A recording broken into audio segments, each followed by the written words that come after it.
Welcome back to the channel. The only place where trust us, it was justified gets cross-examined line by line.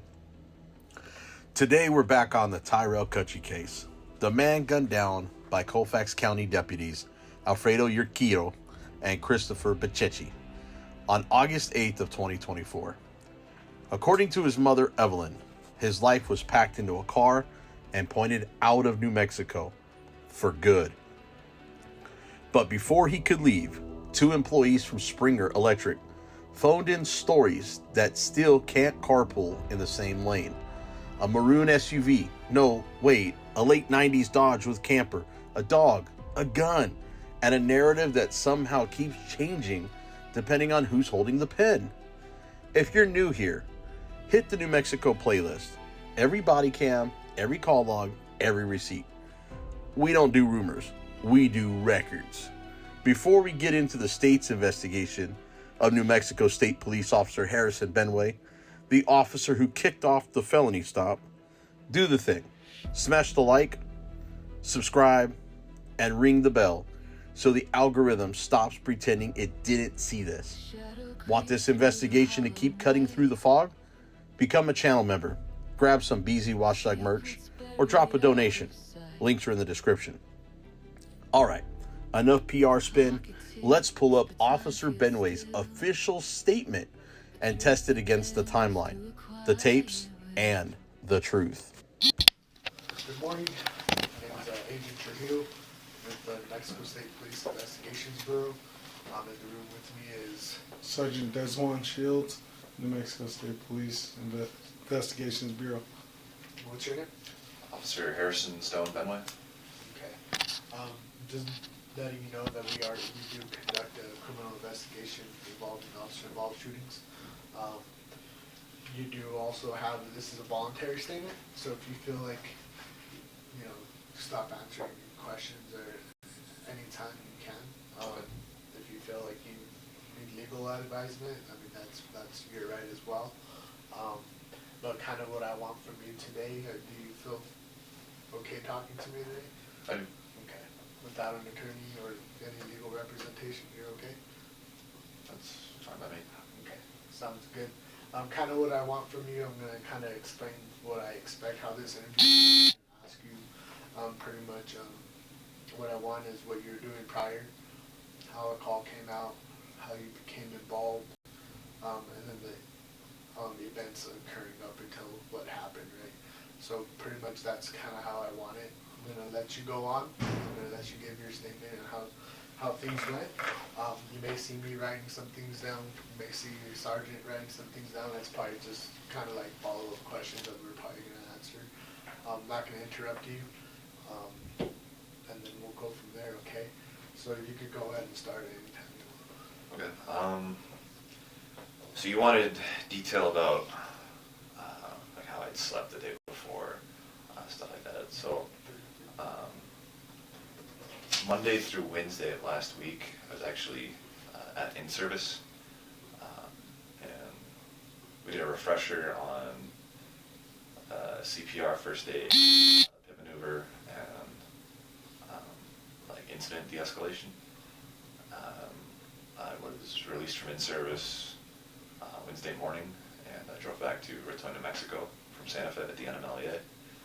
I think I got a pretty good night's sleep. I couldn't tell you how many hours, maybe between like 6.5 and 7.5. Woke up, started my shift. I think at around 8 o'clock that day, I'd gotten a call to investigate a burglary out in Clayton, New Mexico.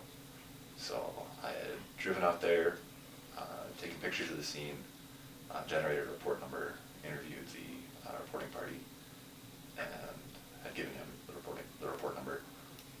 So I was driving from Clayton, New Mexico, back to the Raton station. I pulled in the parking lot of the Raton 81 probably around noon on Thursday. And that's when I heard over the radio, all Raton units clear for a BOLO.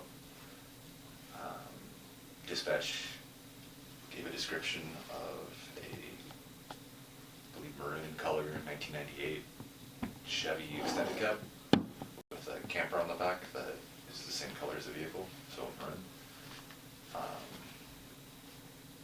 They had said that they had notified the sheriff's office for the same call, so they'd be assisting us as well. I had attached myself to that call, so from the parking lot of the Raton station, I turned around, left, and got on I-25 southbound. The call had mentioned that the driver of the vehicle had driven towards I-25. So I was going to cover, so while I was driving southbound towards Maxwell, I was going to cover the northbound traffic to look for that vehicle, right? Didn't see anything that matched that description on my way down to Maxwell. And once I got to Maxwell, I talked to Officer Smith, who was talking with some locals.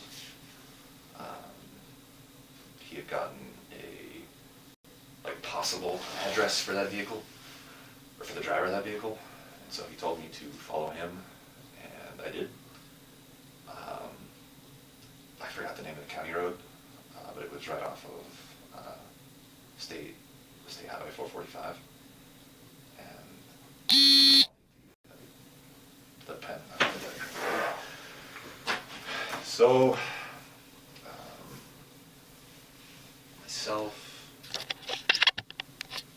Officer Smith was in the lead vehicle, and I was following him.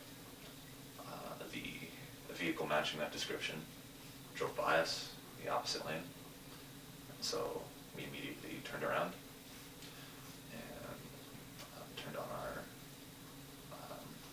our lights. So it was myself facing this way, Officer Smith offset from a little bit in the opposite lane, facing the same direction. The vehicle was about 300 and 500 yards away from us. As soon as he saw us, he put his vehicle into reverse, and at a speed of between 10 and 15 miles an hour, he started approaching myself and Officer Smith, who at this point were stopped because we had seen him go into reverse. At this point, Officer Smith calls out a felony stop, a really big deal. It's just freezing in here, it's not shaking. So I had gotten out of my vehicle right here, and when I saw him in reverse, I was like, this isn't a safe spot for me to stand. He could run me over here. So I get around to this side of my vehicle, my right side, and he reverses past me with his driver's side window down. So I was taking cover behind my unit. He's starting to shoot at us, or shoot at me, because we heard in the call that he had pointed a firearm at employees of Grosvenor Electric. So he made contact with Officer Smith's unit. He hit it around 10 to 15.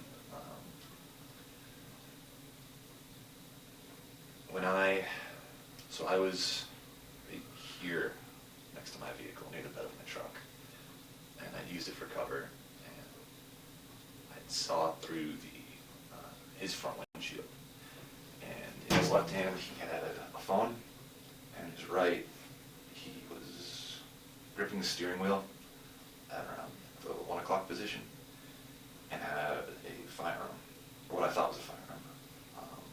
At that point, I unholstered my sidearm and drew out on him, started shouting commands. It's like, drop the weapon, show me your hands.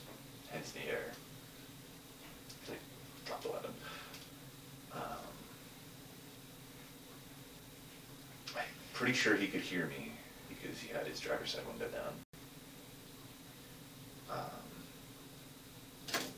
right hand kind of dropped below the dashboard, so I couldn't see if he had like dropped his weapon or if he was just holding it underneath. So we're trying to get him to listen to our commands. At this point, I don't know what vehicle it was, but a woman steps out of her vehicle and starts like shouting at Officer Smith. I don't know what he said. I know now that that was the suspect's mother. So Officer Smith was trying to get her to leave the scene because firearms involved, it's not safe. Yeah, was Officer Smith in his unit still, or was he out of the unit when the impact happened? Do you remember? I was tunnel vision, you know, so when he started backing up, like that vehicle backing up was all I was focused on. I don't know if he was in his unit or not when I made contact with him. That's okay. But I know he was outside of his vehicle at this point while I was shouting commands, trying to effect like a felony stop.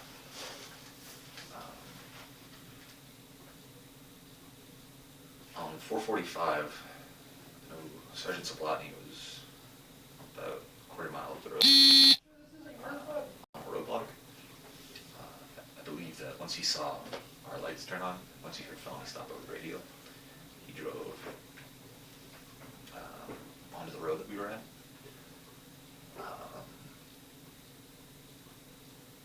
Gosh, I couldn't even tell you how long we were out there. It couldn't have been longer than 2 or 3 minutes. But eventually he looks at me, shrugs, and then floors it. He gets out of there, and then turns northbound on 445. Officer Smith is here. He's still trying to deal with the suspect's mother. I'm just trying to get her off the scene. And, I immediately pursue. Sergeant Sablotney pulls in. He pulls up next to me, like, kind of, you know, like in the median, how you would pull, like, kind of, Driver to driver's side? Driver's side to driver's side, right? And he's like, was that the guy? And I go, yes. It's like, yeah, that's him. And we both take off. So I'm behind him. We're on 445. Sergeant Sablotney, over the radio, is 281's primary on the pursuit, and 218 will be handling comms, and that's his call sign. So he's updating dispatch basically the entire time that we're on 445. Trying to get units out to US 64, where 445 terminates after about 12 miles. It's also calling out at speeds. I'd say for the majority of the pursuit, we were at speeds of about between 75 and 90 miles an hour. I don't remember. I don't even know if that matters to you or not, but that's how fast we're playing. There's not a great shoulder on that side of the road, or on 445 itself. And we were going pretty fast. So I didn't want to pit him on that road, just because I know that wouldn't be a good place to contain the unit. And he had a tinted rear windscreen, and I knew he had a firearm, so I didn't want to drive that close to him. Just because I couldn't clear his hands or anything. I couldn't see what he was doing in the driver's seat. So I call out at one point while we're still on 445 that I was going to attempt a pit at 75 miles an hour. I kind of get up next to him.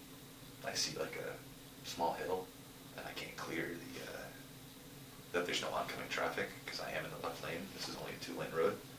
So I aborted that and just pulled right behind him. Once we got to where 445 terminates and US 64 begins. He slows down to about 45 miles an hour, and that's when I pulled up on his left side, and I did a pit at, I believe, around 45 miles an hour. I made contact with his vehicle with my front right bumper on his rear left, and, you know, I do the quarter turn, feather the brakes, he loses control. He goes into the, so our 464. 64 goes south, north towards Raton, south towards Cimarron, roughly. There's a barbed wire fence off the shoulder. I made contact with his vehicle maybe a few hundred yards away from where 445 merges onto 64.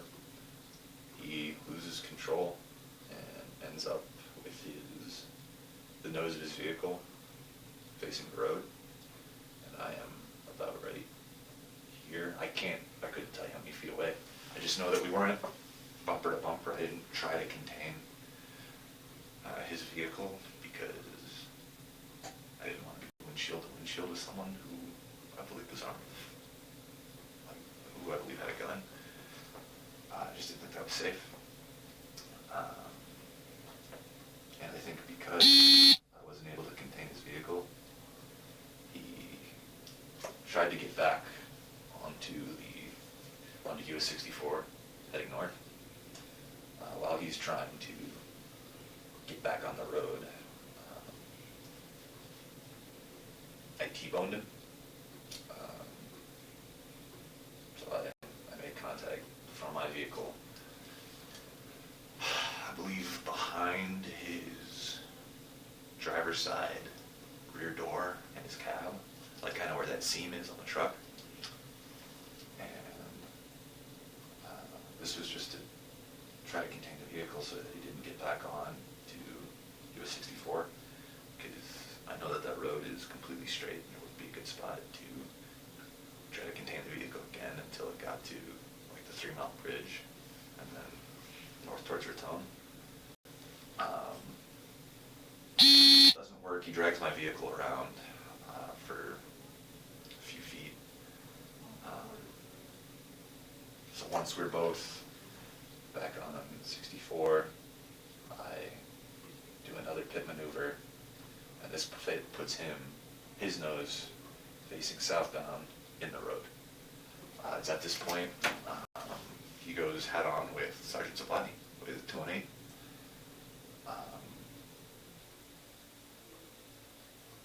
I heard head on over the radio. I didn't see the impact because I was facing northbound because I just pitted him.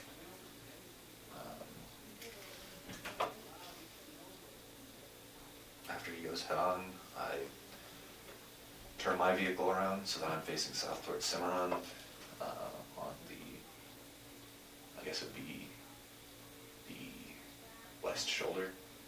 So I'm pulled over here. His vehicle is, the suspect's vehicle was in like a culvert, drainage ditch. I don't know how it got there, but it's at this point he exits the vehicle. So he gets out, walks up to the shoulder. I am right here with my sidearm, and I am like shouting commands, and I was like, walk towards the sound of my voice, keep your hands in the air, stuff like that. He says, you can't do this. I remember that. He says, I think he only said 2 things during this entire incident. He said, you can't be doing this. I'm traveling reservation to reservation. I believe those are his exact words. That kind of, I don't know, it was just a weird thing to say. So I kind of guessed that when he said that, it's like, especially using the word traveler, that he was like a sovereign citizen. And I'll ask him that later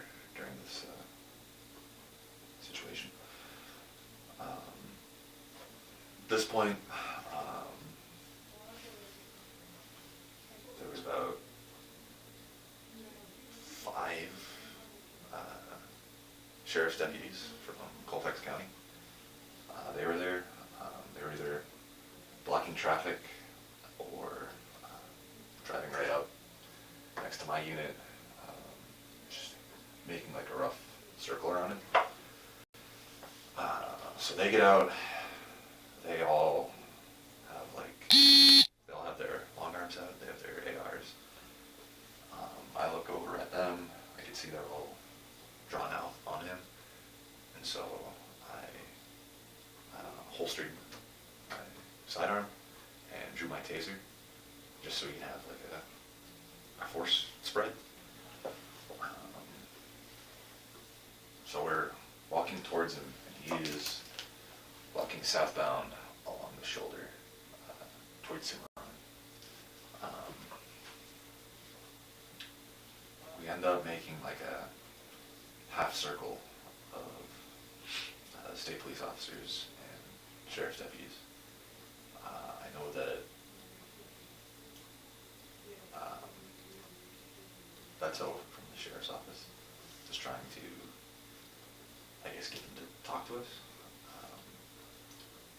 He was like, "Hey man, what's going on?" And I said, and I also attempted out with de-escalation. I believe I told him something to the effect of like, "Hey, this doesn't have to be worse than it is. It's like you haven't done anything permanent yet. Like we can still talk." I even asked him, it's like, "Hey, are you a sovereign citizen?" Because I knew that with all the sheriffs out there, it's like sometimes these types of people, they only want to talk to like an elected law enforcement representative. So it's like the sheriff out there maybe want to talk. I could tell him that if he responded to me. But the only thing he said multiple times was, said, "You all are like a gang of the state." I think he said that 2 or 3 times to us. I don't really know what that means.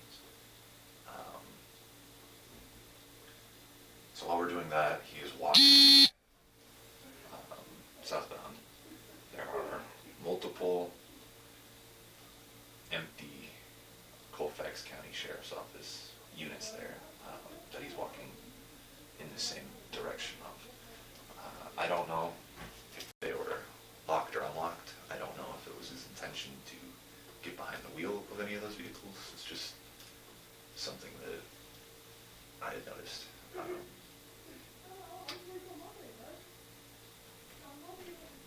He was continuing to walk. He was in a half circle, roughly, with the sheriffs, myself. At this point, Sergeant Sablotney, he runs up, jogs up with his the Beanbag shotgun. Less lethal.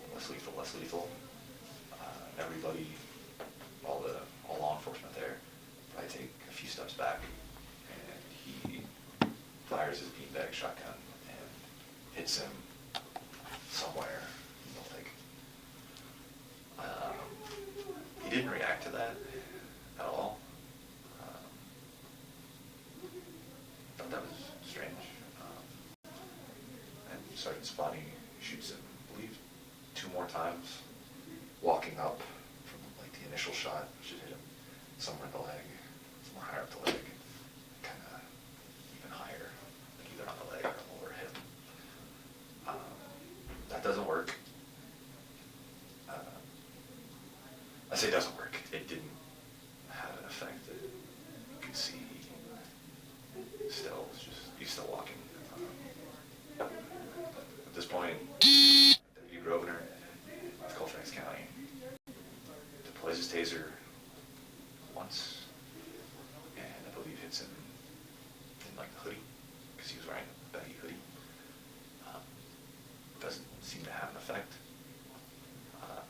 Grosvenor fires again.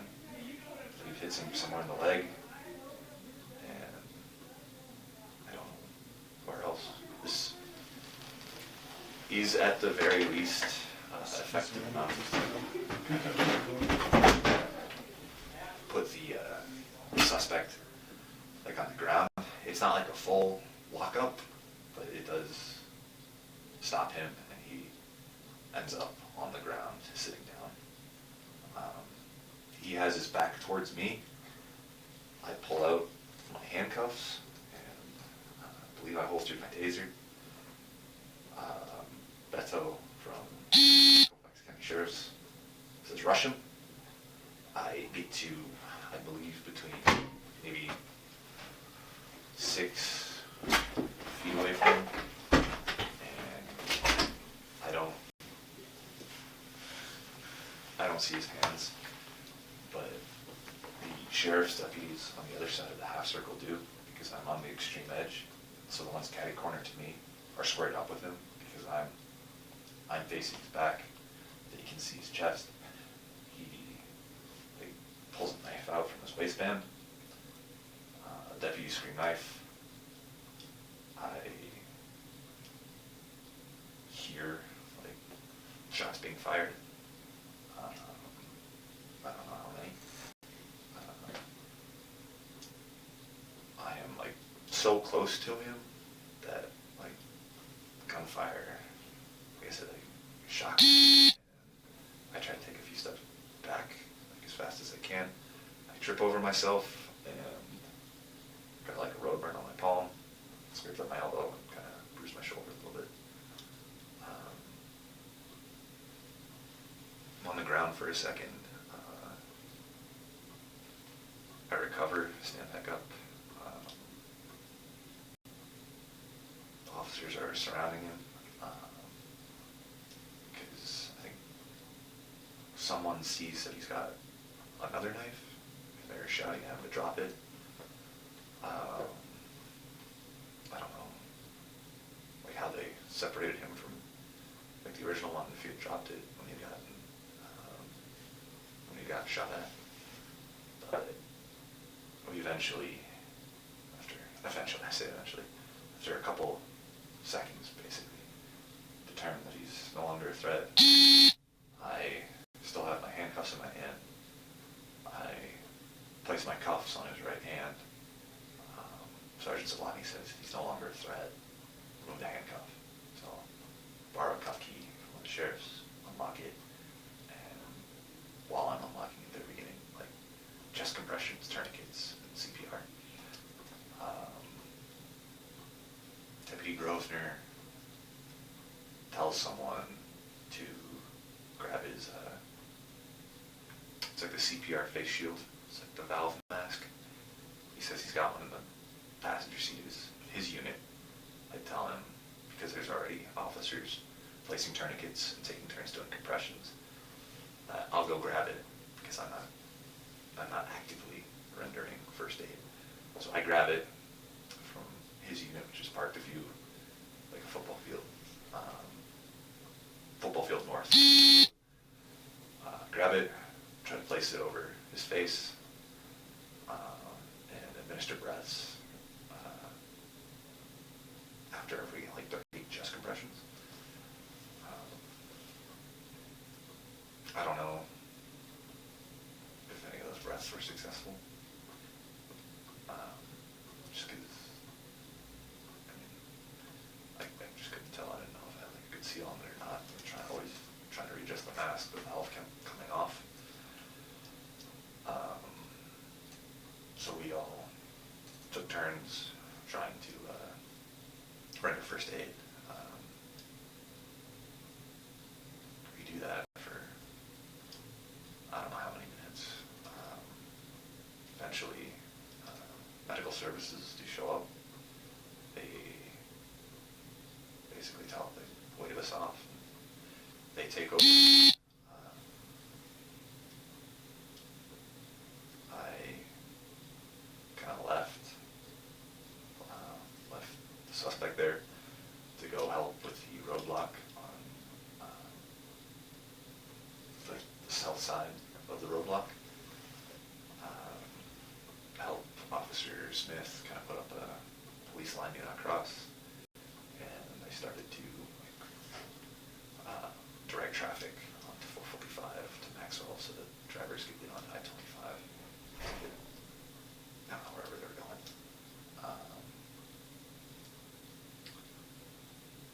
after that, after traffic starts flowing again, one of the, I think it's the fire chief for Raton asked me, he's like, hey, are you doing all right? I told him, okay. I get taken to an ambulance. They ask me a bunch of questions just to see if I mean, I really don't know what the questions are for. It's like, hey, you know where you're at? Yes, US 64. It's like, do you know, like, what kind of vehicle we're in? Yeah, it's an ambulance. And they determined that I guess I'm okay. They put a Band-Aid on this, on my road burn, and I think at that point Sergeant Boone is there. He tells myself and Sergeant Sablotney to go, like, wait inside his unit. While we're waiting inside his unit, I think it was like a Jeep Cherokee, early 2000s model, blows past the roadblock, and I believe this was the suspect's mother. She blows past the roadblock by like driving off road. I think Sheriff Baca and Sergeant Boone both talk to her and tell her, it's like, hey, it's like, you can't be here, this is an active crime scene. It's like, so we'll notify you. I don't know what they told her. And then after that, myself and Sergeant Sablotney were taken to the Colfax County Sheriff's Office, which is located at the District Court here in Raton. We sat in a conference room for a few hours, and they interviewed Sergeant Sablotney there, and then they took us back to the scene to like retrieve our stuff.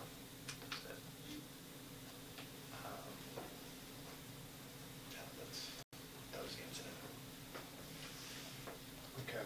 I just have a couple of follow-up questions. At the time in here, it says it's successful when you hands up right there. Yes. Right after that, what happened?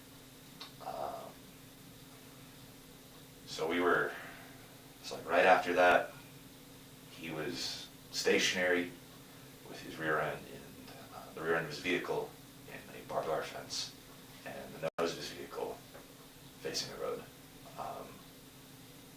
I got out of my vehicle and drew my firearm and tried to start a felony stop. So keep your hands where I can see them. Get out of the vehicle. Keep your hands in the air. He, I guess, looked at me and shrugged, and then just started to put his vehicle, start driving his vehicle again, trying to get back on the road heading northbound. Still in his vehicle when he shrugged at you? Like, Yes, he was still in his vehicle. okay. So he shrugged at you and then you tried taking off. And then you made contact with him again here. So I made contact with his vehicle to try to keep him from getting back on US 64. We were still on the dirt on the shoulder of the road. And then when that didn't work, he kind of like dragged my unit back onto the road pretty much. I was able to detach and then hit him again. But this time, it didn't send him off of the road. It sent him so he was facing, his nose was basically straight southbound. And then I lose sight of him because he's driving southbound and I'm facing northbound. And that's the head-on call over the radio. But I didn't see it happen. I didn't see how that vehicle ended up here. I didn't see the impact itself between Sergeant Sablotney and the maroon Chevy. I didn't see any of that. Okay.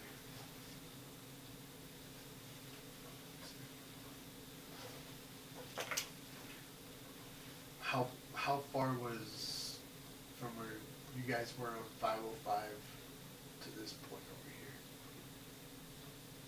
To where the initial pit happened? About how many miles? I don't know how many miles exactly. I believe 445 from Maxwell is like 10 to 12 miles, and he was only, I pitted him as he was turning on US 64, because that was the only time during the pursuit where he'd slow down and let it, like a safe speed to try to perform a good maneuver, because 445 is generally a straight road, so he was going pretty quick. But he did have to slow down to get on the 64, and I thought that was like the safest spot to try to do a good maneuver. Okay. Tell me how you felt, what was going through your head when you guys were interacting with him on the road. Like the initial. No, right after the second pin when when you say he's walking northbound. How was he walking northbound? I mean, how did I feel? I mean, I guess I was pretty nervous, pretty high strung, I think. I was just mostly confused at his reactions more than anything. I just thought it was really strange. It's like he can't hear me, or he's like, I don't know. It was like when he said that you guys can't stop me. You are not allowed to stop me. It's like I'm traveling reservation. I feel like I almost did a double take. Like I was just confused. I was like, what are you talking about? Like, so we'd heard, like in the cab, that he had pointed a weapon at Spring Electric, at employees of Spring Electric, not like the building or anything. I just was like, do you really think that, like, we're not allowed to because you think you have the right to do that to somebody? So I was just, that's what was going through my head. Like, I thought that was strange, but like, I don't know. I was definitely scared. That's why I didn't contain him on that first pit, because I did not want to go windshield to windshield with someone who had a gun. Yeah, I don't know if you want me to elaborate more on that, but like, I'd never been in a situation like that before. I guess confusion. Like I was confused that, why are you doing this? Yeah, I guess I just wanted to know why. And then at one point you said you had your firearm drawn on him, like he was walking back. And then you said that you reholstered it. Reholstered your weapon. So once I had noticed that that there was a lot of Colfax County sheriffs out there pointing their like long arms at him, I was like, well, I don't need to have my sidearm out. I mean, I think it'd be better to have like escalate, or not escalate, but like to have the option to have like a lower level of force than lethal.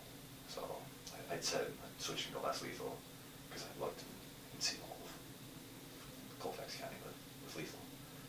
So that's when I decided to holster my sidearm, draw a taser. Yeah. And then once Deputy Grosvenor deployed his taser, I had pulled my handcuffs out from, from their cuff holders. It's like, if this works, then we're going to have 5 seconds before the ECW ends to try to get on top of them, get him in the handcuffs. But it didn't pan out like that. Obviously, you've seen the footage, but that's what had my hands at the time. And at that point, when you tase him, you take your handcuffs out. At what point do you see anything before shots are fired? As you're approaching him? So his back is to me, so I don't see his hands until he like brings one arm up like that, and I believe that's when the deputy says like knife, and it was all so fast after that, like I fell over after all the gunfire started, and then I recovered. By the time I recovered, he was already on the ground. They were trying to clear him for a second knife, and then begin like first aid. Do you remember how many shots were fired? No. No. Do you have like an estimate? Like, do you like recall anything? It was fast, and it was too fast to count. I don't know. I could tell you, because after the fact, we had found out that there had been like a dozen, something like that, shells found at the scene. But at the time, I had no idea. It was just like pop, pop, pop, pop, pop, pop. And then it's like, show me your hands, drop the knife. We'd be on first aid. But I didn't. I was falling over while the shots were being fired. Like I don't know, spooked, I guess. Okay. Yeah, man. Sorry. Yeah, so going back to after the initial pit, can you describe like speeds or in terrain for the second contact when you guys are off of the road? So, And then also the speeds and terrain on the last pit. so the first pit was around 45 miles an hour, and I remember like specifically noticing that on my my dash. I was like, well, this is as close to 35 as I'm ever going to get, and so now this is my opportunity to try to do a pit at safe speeds. When I made contact with his vehicle for the second time, this is like kind of like T-boning him to try to keep him from getting onto the road again. I don't know how fast I was going, but as far as terrain goes, I made contact when we were still both in the grass on the shoulder of the road. And then for the second pit, I couldn't give you a specific speed. I know it was slower than the first one because he hadn't been able to get his vehicle like to speed, which is why I did the second pit again, because he would have continued. From the shoulder, the containment, or what you call a T-bone, what was the distance between your vehicle? Like, can you describe a distance? Like, from Like when the contact. vehicle stopped, your vehicle stopped on the road, and then you decide to... Right. I mean, he drove past me after the first pit. I would say probably less than a car length. Maybe like a car length, like the length of my patrol unit. Maybe one and a half car lengths away from me, if that. It wasn't very far at all. You're talking about the distance between when he stopped, his vehicle stopped, where they're behind. Is that what you're asking? When they're after the first pit, then they're on the shoulder.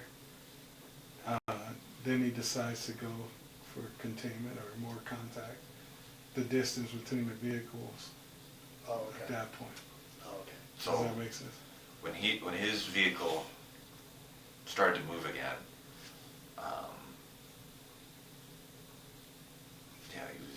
he crossed in front of me at maybe the length of a Ford F-150. I don't think he was very far at all. then also, did you attempt to fire your taser at any point? No, I didn't fire my taser because I didn't see the lasers. I checked to make sure that it was turned on, but like it was middle of the afternoon, no clouds in the sky, like bright sunlight. I could not see the red lasers, so I couldn't tell like, essentially where my taser shots were going to land. So I didn't. Okay. Then, as far as, did you observe a weapon at any point during the interaction when you guys are surrounding the individual? No. Not until I did not see a weapon until after the shot was fired. I was able to look on the ground to see two knives. But no, not during aside from the very first, aside from the contact he made with Officer Smith's unit, I could see his firearm in his right hand. After that point, I didn't see anything until after. And can you describe what you believe to be a firearm in his hand? Can you describe what you saw?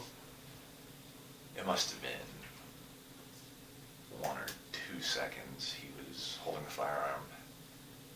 I see it, I draw out, and it's like, it's just like a flash of silver. It's like the sun was hitting it, and then it disappears beneath his dashboard.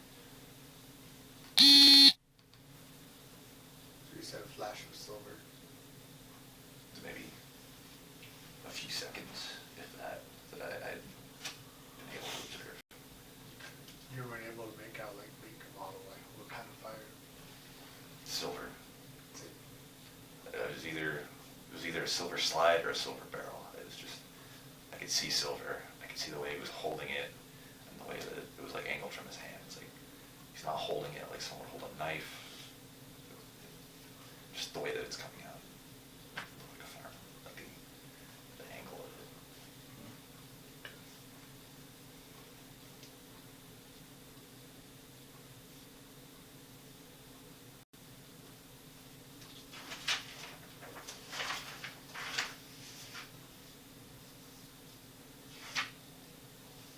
So you're saying that you couldn't see the lasers at all? Did you think you were gonna fire it at any point?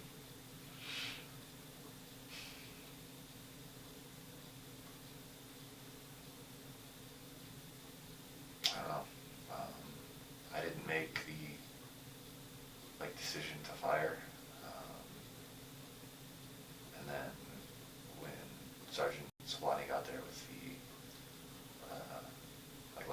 the Beanbag shotgun, I backed off to outside of the effective range of it. So I guess at that point I knew I wasn't gonna fire it at him then. And before that, he was walking away from me. I felt like I didn't need to then. His hands were empty. I didn't know he had a knife on him, so I was just like, let's continue to try to talk to this guy, get some sort of I don't even want to say rapport going, just some sort of conversation, some sort of two-way communication with him. And where were you? Were you in front of Sergeant Sablotney, behind him? No, and I was in front of him until he arrived with his less lethal shotgun.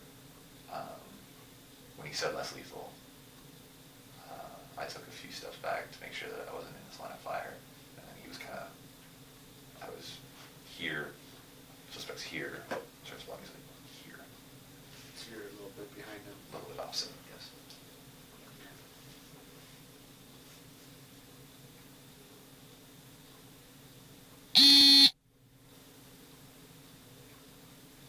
And what was the suspect doing? Like, what was his, like mannerism, like demeanor? Describe that. He had like sunglasses on, so I couldn't like see his eyes or anything. Or he had a beard, but he was like, can't be doing this. You're gang of the state. I mean, he's just real erratic. It was weird.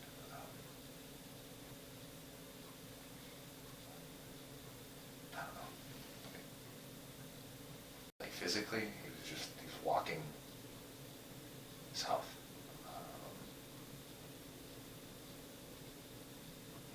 And that was it. Like, he wouldn't listen to us. I didn't see him. He just wouldn't listen to us. I don't mean listen as in like he wouldn't obey commands. I mean, it's like he did not hear us. Here's that. It's about to. Did you actually fire any firearms during this incident? No, I did not.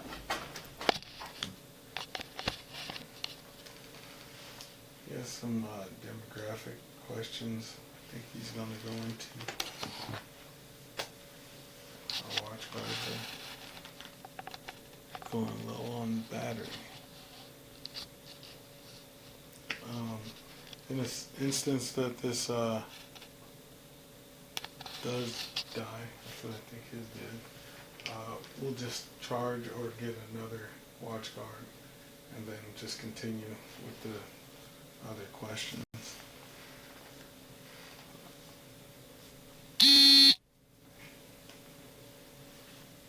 So before the battery dies, is there anything else you want to know?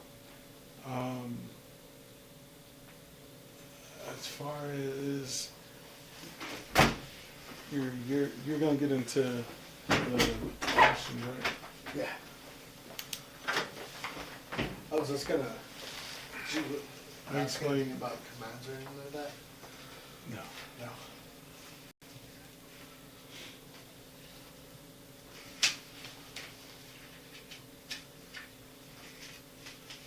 Did you hear any commands before shots went off? How soon before? Because we were all like,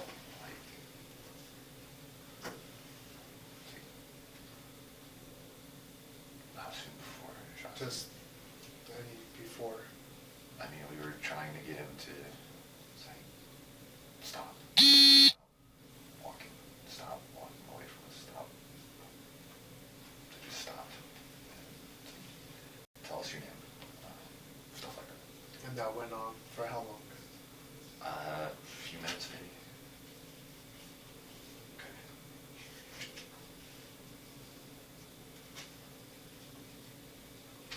Nothing follow up after that. We'll just kind of go into kind of like demographics now, like your call sign and stuff like that. So we'll kind of go through that. Okay. So what's your call sign? 281.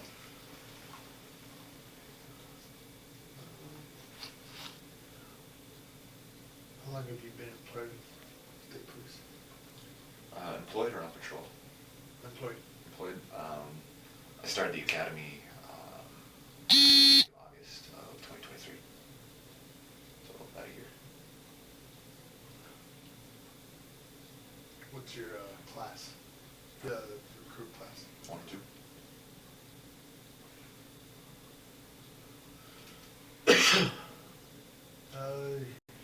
What shift do you work? We switch every other month or so. Yeah. What shift were you on during? Day shift. Day shift. What are your hours? It'd be 6 a.m. to 3 p.m. So 06 to 1500. What are your normal days off during this period of incident? Saturdays and Sundays, regular weekends usually. not Saturdays and Sundays, usually Wednesdays and Thursdays.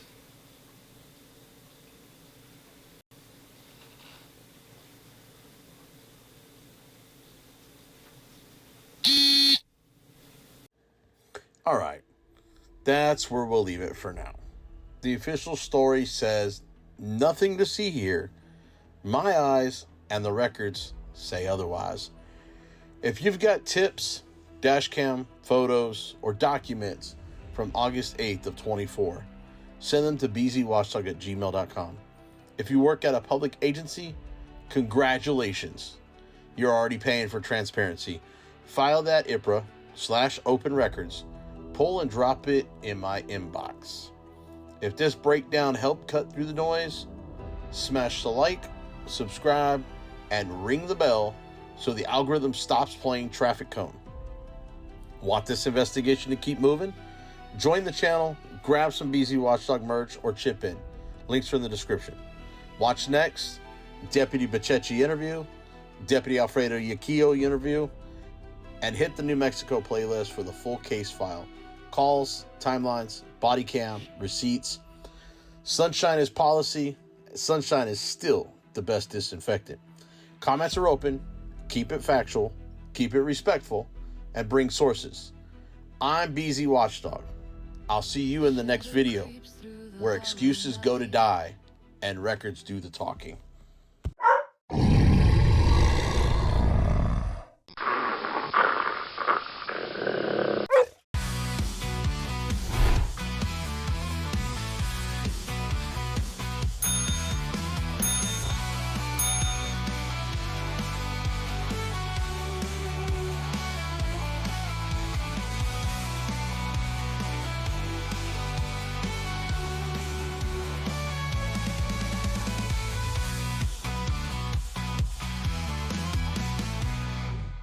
BZ Watchdog.